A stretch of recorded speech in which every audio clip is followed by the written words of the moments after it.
Good evening and thanks for joining us. We begin tonight with a warning about the migrants and asylum seekers who are walking into Canada from the United States. The number of illegal crossings keeps growing and the influx has put pressure on the federal government to respond. Today, the American Secretary of Homeland Security, John Kelly, was in Ottawa meeting the Public Safety Minister, Ralph Goodale.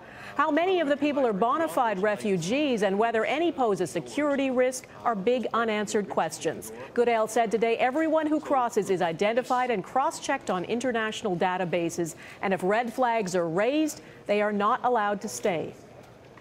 If it's determined that they are inadmissible, that they do not have a valid asylum claim, then deportation procedures are commenced. But we want to watch very carefully to see if there's any element of profiteering here. Is there any element of exploitation, of human trafficking? That would be a very serious concern. Our Ottawa Bureau Chief Vashi Kapelos joins me now. Vashi, you've been talking to someone who thinks there is some cause for concern. That's right, Donna. I spoke with Richard Fadden, the top spy in this country for many years and former national security advisor to both Stephen Harper and Justin Trudeau.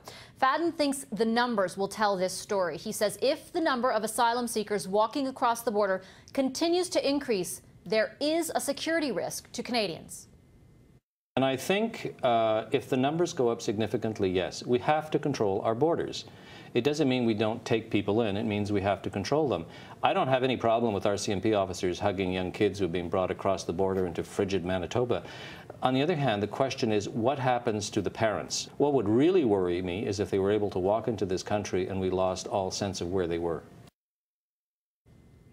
Now, the government is still saying numbers aren't out of the ordinary, that the influx of asylum seekers had already started in 2016.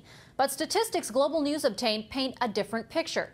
Take a look at this. In Quebec alone, 635 migrants crossed the border in between ports of entry in February, compared to just 98 last February. There was also a spike in the prairies. The Prime Minister, though, insists there is no security risk. Canada has a strong and rigorous system for processing refugees and immigrants.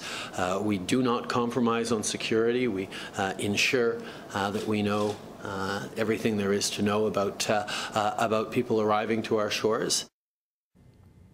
No doubt Trudeau will continue to face questions about security if the number of people walking into our country keeps climbing.